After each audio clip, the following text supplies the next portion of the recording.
So just do a test. Just say whatever you want to say. Blah blah blah blah. There we go. Blah blah blah. Tap your face. So I'm here at Bondi Beach. We've got a special guest who's just ridden across Australia on a fixed gear bike, and it's Joseph. Indy Pack, just done the Indy Pack 2018. We'll just snuggle up here, get Indy Pack close. Cozy. We're here. I'll just show you where we are. Bondi Beach, beautiful Bondi Beach, Australia. Lovely. And so we're going to do a little interview here, asking Joseph some questions, and then I'll leave a link down to his Strava. So you upload all the rides to Strava? Yeah, I've uploaded the entire ride. Yep. Yeah. And did you use... We're just going to ask you random questions. Yeah. Some questions I've got for my personal interest, and also I know the viewers will have. So you had it bright and you said it gunked up, so you used your iPhone 6S as your navigation. Yeah, well, luckily the route wasn't too complex, like at least the first half of it wasn't, so I literally just used maps.me on the iPhone 6S, downloaded the route onto the app, and then just every now and again I'd check, make sure I was going the right way, and try and memorize the turns and the road names, and manage to get through it. Maps.me is pretty good. It's pretty good. Yeah. Jesse put me onto that. Jesse, who's the organizer of Indy Pack. But so you use maps.me for navigation. Yeah. How did you charge your stuff up? Did you have a dynamo? I didn't have a dynamo because I was looking into it, and then it was saying how it drains a few watts from your power, and even when it's not engaged. And I was just thinking, I don't want to be slogging it up a hill, and having that in my mind that was wasting energy. So I just I went with 4 10,000 milliamp hour battery packs, and the only things I had to charge was a backlight, a front light, and my iPhone. Yeah. So that lasts me I only used half those battery packs for the first 4 days, and then I played it safe, and I stayed in a motel and charged them all up. I bought a power adapter which goes into the mains outlet, and it has 4 USB outlets, so I could just use that single plug to charge everything up fully over for a 5-hour, 6-hour sleep. So you had 4 different cables? Yeah. Maybe we have to get some photos of that stuff. Was it an Aussie model thing, or did you get it in the UK? I got it in the UK, but it was one of those travel ones with different things. With 4 USB ports in it? Yeah. Wow. And an Aussie plug. And 4 10,000 milliamp. Yeah. Why wouldn't you just get 2 20,000? Is there any reason? The reason was because it would take longer to charge. Really? Because say if you had one 40,000 milliamp hour battery pack, it would take 4 times as long to charge as 4 10,000s. No shit. Wow. Because of the amps per hour, whatever. Which is important when you're going. And it was also it's also a fail safe as well. Say if you had one battery pack and it got wet or it broke, then you'd be screwed. But if you have 4 and then one of them got wet, then you still got 3. So, yeah, wow, that's important. I was thinking about all those things for the race, and it worked out. This is a relatively new sort of sport. Yeah. It's not. It is, but it isn't. But traveling fast across distances. It's not all. That's the thing. It's not all about just riding the bike fast. There's so many more factors. How long do you sleep? Where do you eat? Are you going to get somewhere before closing time? Yeah. Have you got the right equipment? Charging stuff, navigation. Yep. It's way more than just turning the pedals. Yeah. That's the turning the pedals is just the bread and butter part. Yeah, it's awesome. Did you so let's talk about some questions. So Indy Pack, for those who don't know, Indy Pacific Wheel race organised by Jesse Carlson last year. This year it was cancelled, unfortunate reasons. We won't go into that. Hopefully we'll be on next year. But a lot of people turned up, still did it. They'd booked flights. They wanted to ride across Australia. That's fucking awesome. 5,435k approximately. Perth, Adelaide, Melbourne, Canberra, Sydney. Finishes at Opera House, starts at Fremantle, South Mole. You camp out, you're not allowed to have support technically, you're not allowed to drive technically. And it's just basically the riders on their own. Very romantic event. And so it took you 21 days, was it? It was 20. It was 20 days, 20 hours. 20 days, 20 I got hours, there. yeah. Just under 21 Technically days, less than 3 weeks. Yes. Under 3 weeks, which was sub 21. Yeah. My goal was sub 20, but that was a pipe dream. I guess I got a little bit lazy towards the end. It depends on the windows and shit and all that stuff. Yeah, the wind and the weather's a big factor. But I was happy to get less than 3 weeks. Yeah. So. And did I think it averaged about 264 a day. Yeah, it was 264 per 24 hours. Fixed gear bike. Fixed gear. And how was the wind? The wind wasn't. I mean, there was like 2 days across the Nullarbor. I can't remember the exact. It's like Mundrabilla or something. Yeah, like, Mundrabilla. Like there was this gap where like you come down like a big steep descent into this like super flat plain. Yeah. That was just incredible headwinds. Like Yeah. everyone was doing like 15 k's an hour, and you know it's pretty brutal because like I told myself like I'm gonna be going to sleep soon because the next Servo motel is like 114 k's away or something. So I was like, it won't take too long, and then like the wind kicked in and average speed just plummeted, and yeah, you had to suck it up and realize it was going to take a few more hours than you were hoping it was going to be.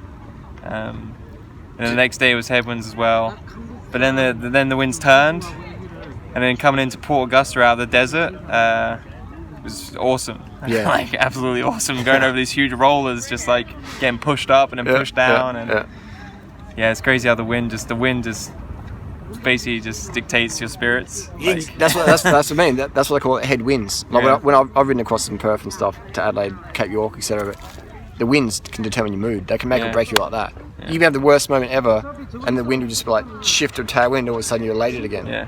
So no, it's good. Spirits. Yeah, there was a good blend of headwinds and tailwinds throughout the race. So yeah, had a good mix of mentalities, facing those off and having fun with the tailwinds as well. So And describe the emotions during the daytime and nighttime. Like you have these big roller coasters or dips, or what was it like? Sort of like a bipolar episode where you'd be like, "Go, why the fuck am I doing this?" To like, "I love this."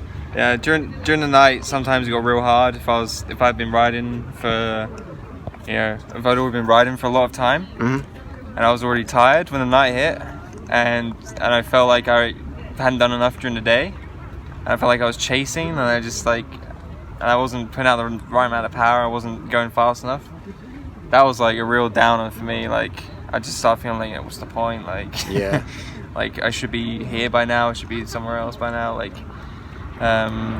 So you had you had expectations. You weren't meeting them, and then you started to feel a bit more down. yeah, that's the thing. Like I didn't, like, a lot of people wrote a schedule and stuff like that. I decided not to do a schedule. Maybe that was a mistake because it's my first ultra race. But I kind of felt like if I wrote a schedule and if I didn't hit it, tick it off, bang, bang, bang, then that might actually be a bigger issue for me because I'd start being like, you know, I'm not hitting the targets. Like, what's wrong?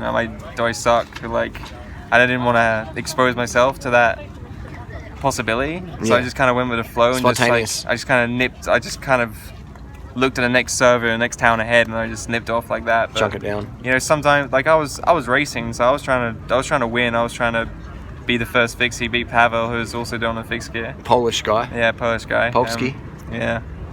So I had ambitions to beat him, and when he started slipping away from me, then yeah, I started beating myself up a bit when I wasn't Meeting bringing expectations. him back in yeah. and stuff like that. So, you know, Yeah. that's all part of the race. Like, it's all part of overcoming all that stuff. Sometimes you're the hammer, sometimes you're the nail. Yeah. Just Yeah. be in the moment, enjoy it. Yeah. And so tell us a bit about the bike. You had I'm looking at the bike here now, you got carbon rims on there. Carbon rims. Yeah. How was what would you, if you had your choices again? If you had your choices again, what would you change? I don't think The bike, not saying not have gears. Let's say you're going to do the fixed gear bike again. Yeah. What would you change on it? Anything? I don't think there's much I would have changed. Like, I put a Tyres or lot wheels? of thinking into Yeah. like the setup. I went with like wide bars, like Yeah. wide flat mountain bike bars. Yeah. Just because of like having a little bit more kind of support and stability going up and down the hills. Yeah. You can yank on the bars more. Less aero, but like it's not all about aero really. It's about comfort and getting through the entire 3, 4, 2, whatever weeks it takes. Yeah. Had TT bars, which were pretty comfortable as well. I don't think I'd change much, to be honest. Like, there's not really much you can change on a fixed gear bike anyway. It's got 2 wheels. Nah, that position was fine. Yeah. Yeah. Like, I had a 0 setback saddle and Yeah. you know. Your stem I can see it's flipped up now. Did you change that in the ride, or that was how it was? Nah, day one? I had what I had set up is I did Melbourne to Adelaide as like a training ride, like 800 Ks, Okay. as in like one hit with like maybe 1 or 2 power naps, and I had my stem flat, but then I had spaces between to the TT bars. Yes. And then after doing that ride, I just felt like I wanted the base bars to be a little bit higher, so I just flipped the stem up to get the base bars higher, and then removed the spaces because the TT bars. But I didn't have any neck pain or anything after that initial 800k ride. Yeah. So I felt like my TT bars were in the perfect position. That was something I did change. But apart from that, like just slamming I had my saddle like slam forwards, 0 setback seat post, 165mm cranks. So it's just less stress on your hips and True. less like tension in your body, I guess, because you're in a more sort of relaxed, less bent position. Yeah, over the top of the bike. Yeah. And what about tyre? What, use 25 mils? 25 mil tyres? 25 mil What pressure tyres. did you run on average? I just pumped them up to whatever. Like, I think I pumped them to like 110 if I had a track pump, and then they probably slowly deflated across the ride. Did they have track pumps at Munjabilla? No, they had track pumps in Melbourne. Have you ever ran 28 mil tyres? Yeah, but I went for 25 of this just to keep, because of the rim profile. Yeah. The 25s just made it a little bit more aero. Okay. And I was running tubeless to start with, so they were probably a little bit lower pressure. Yes. Wasn't too uncomfortable. Yeah. I had bib shorts with like a nice thick pad, Yeah. and I double wrapped the bar tape on the base bars. Interesting. So it's a pretty comfortable ride. How many bib shorts did you bring along? What? Just one bib shorts. One pair of Nicks the whole Yeah, time? Yeah. yeah. Any other shorts, like running shorts, or anything? Or? No. Wow. So how did you clean them? You didn't clean them. I think they're going in the trash there. I'm kind of like holding off because I want to ride up to Brisbane. I'm like, do I just want to use them for one last? Just chuck them on Gumtree for $20. Yeah. I was thinking some 25 bucks sickos wash. out there might be like, you know what? Yeah. I want some free recold, I know. residues. I know a Norwegian guy. If I had my Nicks, he'd probably buy them and make a Yeah. documentary about them, unmasked. But Nick No. Sniffers. But I just so took one pair of everything. One pair of socks, one pair of bibs, one jersey. It was. But if you had, It's a race though, isn't it? yeah, I was thinking when I've ridden across Australia, I've had just a pair of lightweight running shorts, and you can wash your Nicks, and then wear your running shorts Yeah. for an hour or two, and then 2 Nicks dry out, and then put your Yeah. Nicks back on. Yeah, I did wash them. There was one day where I washed them. I think it was Nundrew, Yeah. because it was a baking hot day, and I got there. This other dude got there as well. We shared a room, and when I had a shower, I just washed them in the shower, and I knew they'd dry out in like an hour or two because Yeah. the sun was just baking. Thank you, mate. Apart from that, like I don't know, there's probably some new life being created on there. Were they shorts or Nicks, like over the shoulder or what? Yeah, bibs over the shoulder. Okay. Yeah. But yeah, I use chamois cream and stuff. So sometimes I put a chamois cream layer of insulation. But it felt disgusting. Like you'd have a shower, like if you were lucky enough to have a shower somewhere, and then you'd just put on the same old dirty bib shorts. And you'd be like, who am I? Like, what am I doing here? This is disgusting. Oh my God. What about saddle sores? Because I know Rhino had some issues with saddle sores. I didn't. Towards the end, I think I might have like one like saddle sore, like an actual bump. So chafing was no issue for you? Nah, there was definite pain. Red raw? I wouldn't say red raw, but Bleeding? like I got quite a lot of not like bad spots, but like Pressure points. like sore patches, like abrased skin, just from like just from wearing the shorts over and over again, and just the motion of riding and the weight on your butt. Yeah. Yeah, sometimes you'd have to ride with your arse in a slightly weird position, like Yes. slightly to the left of the saddle, slightly to the right. Maybe your bum sort of bunched up a little bit. Whatever it takes to keep riding and avoid most of the pain. But sometimes it would just fade away. It's like it's like you're telling yourself it hurts. Yeah. But at the end of the day, it doesn't really hurt that much. Yeah. You can keep riding no matter what. True. And so you'd wake up in the morning, you'd be like totally fucking cooked. You ever had that? You wake up and you're just fucked. Yeah. You ever have any moments in the morning where you're like, I can't do this anymore?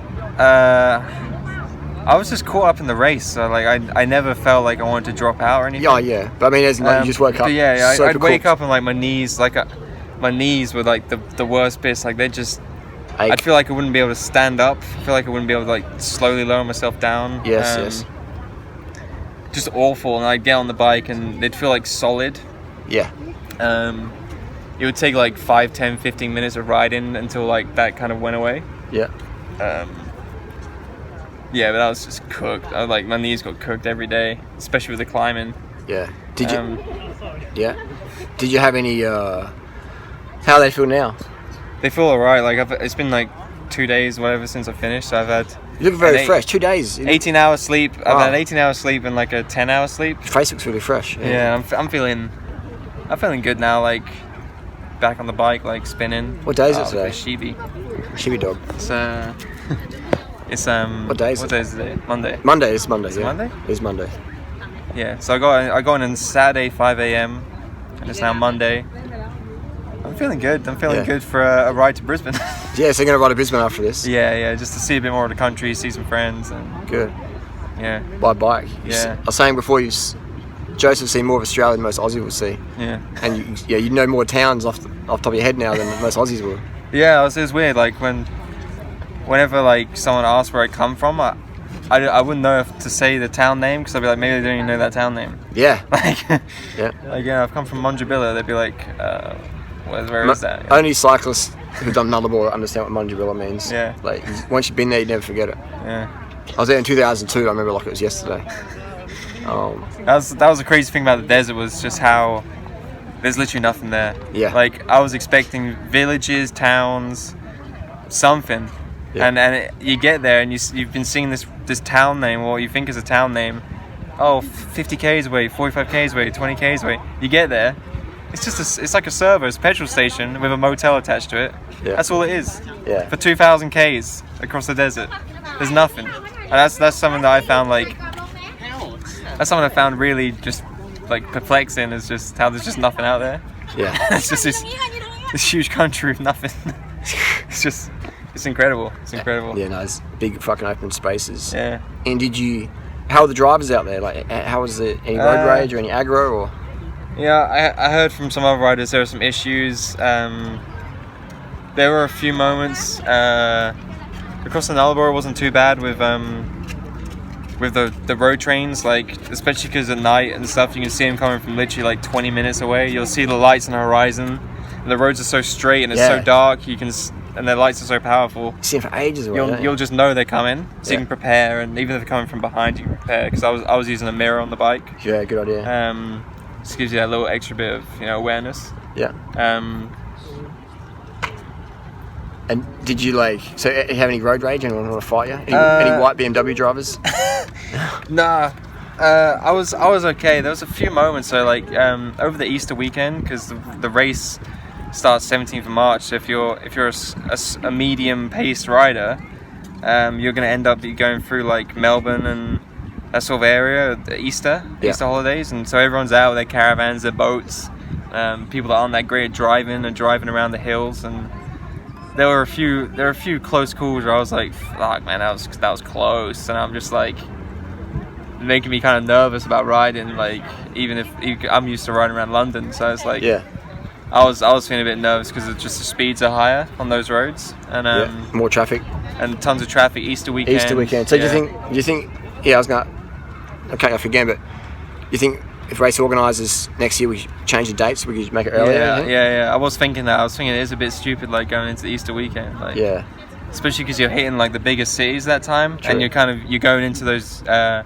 Once you're coming out of Melbourne, you're going up to the more natural sites where people would want to visit on the Easter weekend. So you got lots of people going up into the mountains, and that's where you're going as well. And it gets a bit dicey at times. Never thought about that. That's a good point. Yeah, but so maybe move it a week earlier. Yeah, possibly. Yeah.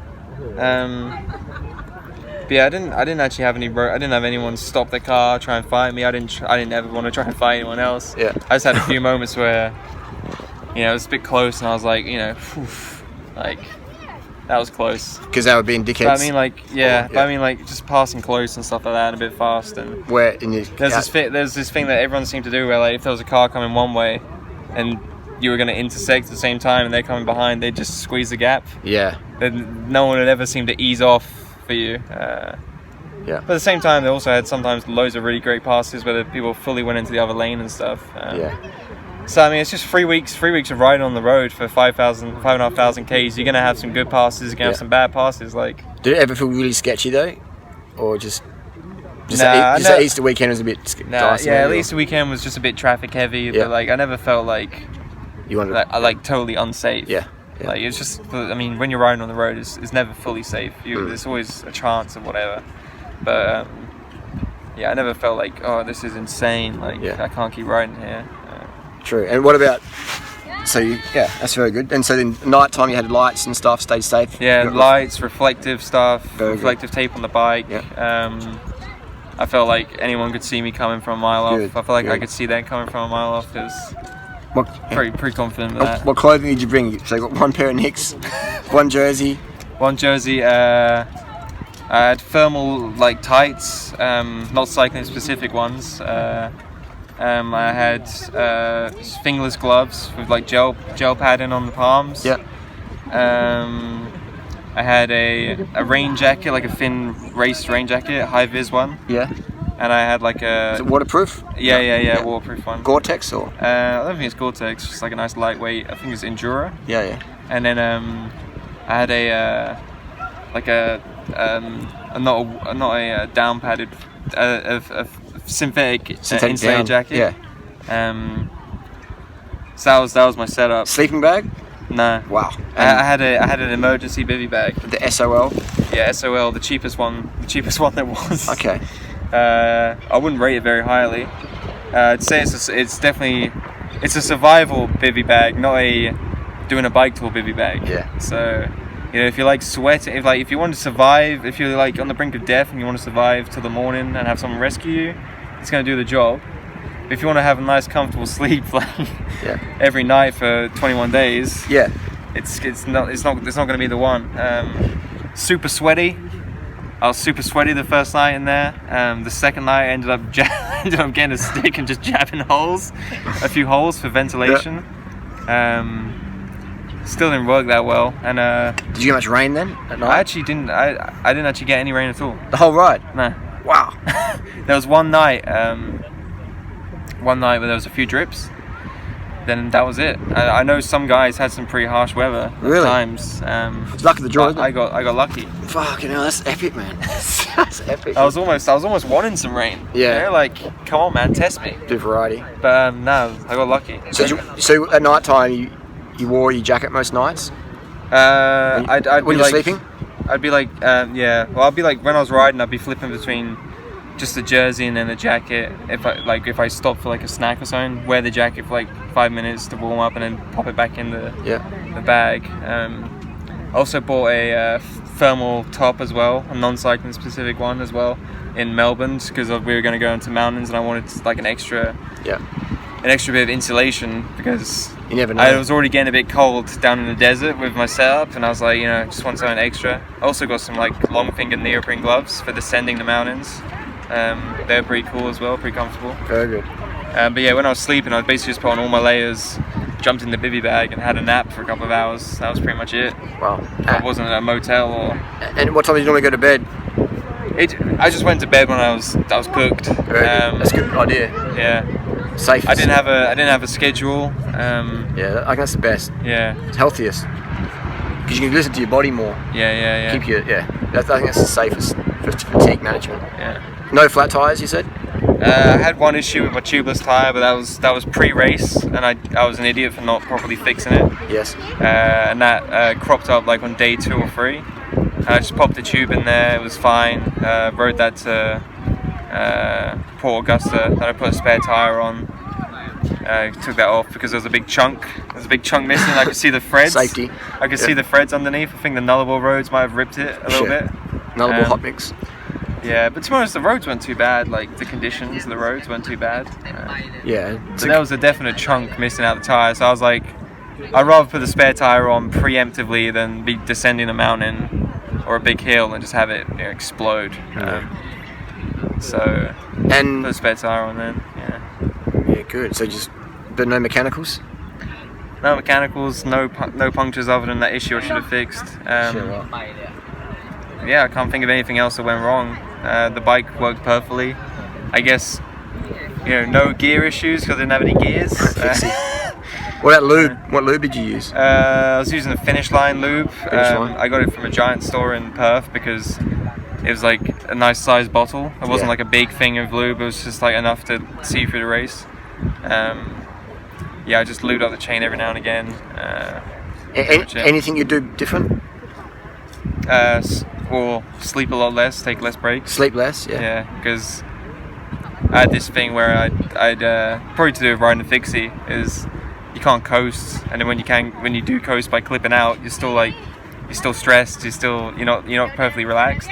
Yeah. So I took a lot of like little breaks where I just stop for like 2 minutes or 3 minutes, check my phone, check how many Ks I got to go, have a little snack, and get riding again. Yeah. And I found that sometimes I'm a real heavy sleeper, so sometimes I'd like oversleep. I'd try and have a nap, but I'd end up having like a 4-hour sleep, or I'd have a big sleep and it'd end up being 9 hours, and then I'd be at like a trail angel's place and I'd be like in a cozy bed. I'd spend like 2 hours more in bed, and just losing all that time. It's a big deal. I was thinking maybe the others wouldn't be riding that hard, everyone would be wanting to chill, but nah. So the secret is just probably just lock it down for a couple of weeks and just live harsh. Yeah. If you had to tell yourself again, if you had like the thoughts, the experience you have now, March 16th, the day before you left Perth, what would you tell yourself? I'll just tell myself it's gonna suck, and just keep riding. Just less sleep, harden up, keep going. Yeah, I went a bit hard the first day. I did like a 30-hour, 520k ride. Yeah, well. And because I was trying to set myself up for sleeping during the day and riding during the night, but that didn't work out once I realized all the flies were about during the day, all the biting flies. So I'd probably just chill a bit more, ride a little bit slower. Pace. Pacing better, Ride a little bit slower and just sleep less. Yeah. That'd probably be my technique if I was wanting to compete again. In an ultra race. Yeah. But I'm happy with the experience I had. Did well, yeah. And what about food? Like, so you're vegan? Oh, and the food was abominable. like across the Nullarbor Desert, like I was in my head. I was just thinking, it's fine. There's gonna be servos. There's gonna be Cliff Bars. There's gonna be Oreos. There's gonna be all those things. I get to the first servo and I'm like, okay, there's no Oreos. There's no Cliff Bars. There seems to be very little vegan options here. I end up having to pretty much, my staples across the desert were like the vegan sweets, so like Skittles, Sour Patch Kids if I was lucky, ready sorted like original flavored crisps, chips, and like peanuts, Nobby's Nuts peanuts, and then like if I was gonna get hot food, then just like chips, and it was awful because like day 2, day 3, my mouth was just like, I guess like cut up from all the sharp edges of like crisps and stuff. And, and like all the acids in like the sweets. So my mouth was just like cotton wool. It was horrible. That was probably one of the hardest parts actually for the first few days. It's just the mouth pain. If you had a magic stick, what food would you like out there? Some chocolate soy milk. Chocolate soy milk. Yeah. What else? Chocolate soy milk. I just think chocolate soy milk is just like, it's got the protein, it's got the cocoa, it's got the liquid factor. You can just down it. That'd be nice. In terms of food, I don't really know, man. Maybe some more like bakery products. Vegan bakery products. Maybe like some donuts. Some high calorie, something you can just chuck in your mouth. That's the rock. Not too harsh on your mouth. So you see the rock just there? Yeah. Just rock. But okay, so So I just wish there was more jam crumpets. Just milky options. I found soy milk and Cocoa Pops a few times. Cocoa Pops are vegan here. It was had those a few times. That was like a godsend. Had this one chick that was at the reception of the place. There was like these tiny little travel size Cocoa Pops. And she was like, yeah, they're like $3 each. And I was like, yeah, just give me 5. And Yeah. she's like, you sure? I'm like, yeah. Yeah, $3 each. Like 30 gram serves or something. Fucking hell. And then just bought a litre of soy milk and just sat there and just chomped away at it. It's just so good. Nice. Extortion prices. Yeah, and extortion out there. Because there's nothing else out there, so... Well, really... I saw kilos of sugar out there. Like, you get, in my Australia, you get kilo bags of sugar in the bottles. Yeah, but I just don't know, like, drinking the sugar water, like, during the heat is like... I think you gotta practice it, get used to it. Yeah, it's just... I'd rather just have the water. Fair enough. I was drinking some, like, sports drinks occasionally. How many calories a day do you reckon you're getting in? Not enough. Yeah. Like, just eating in the heat and eating while you're, like, exercising is, like, pretty difficult. Yeah. But, you know, I was trying my best out there. Yeah. Trying my best. When I got to the first time I saw Oreos was in South Australia, like on the border, and I just bought like 3 multi-packs. So I had like six tubes of Oreos to go, and those lasted me for a while. Fucking another little staple. You know, then the further into civilization you got, the more you found like the vegan things, like the vegan bars, like nut bars, fruit bars. Sometimes vegan Ben & Jerry's. Got lucky, found a vegan Ben & Jerry's in a couple of gas stations. Gas stations? Yeah. Where was that?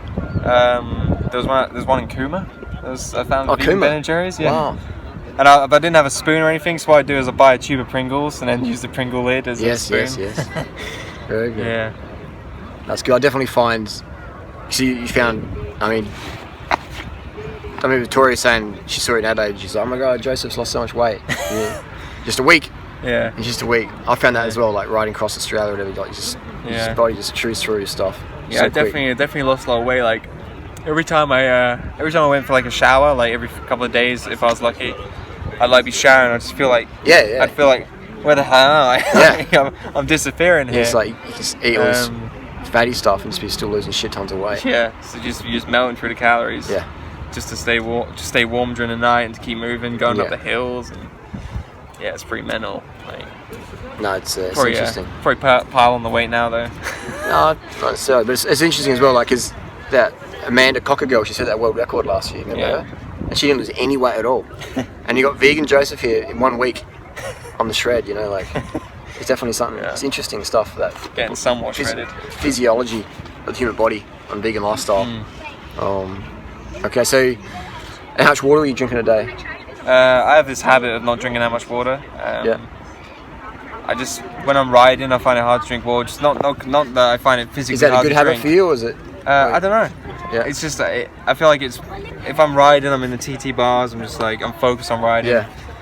It kind of like distracts me, like, oh, I'm going to stop and drink water. Because especially when you're riding fixed gear, your pedals are always turning. True, like, it's kind of, not really, it's kind of more stressful, dangerous, whatever, to be like, it's annoying. Trying to undo a bottle and drink while your legs are still going, and you have to try and keep that momentum. But yeah, usually when I stop to a servo, I'd like buy like a large thing of lemonade, and just down that, and then I'd just like get some water to finish off down that, and if I was like pushing towards the end of a day or it was going for a night, I'd get like a small thing of Coke or whatever and down that as well, just to keep me pushing. Good.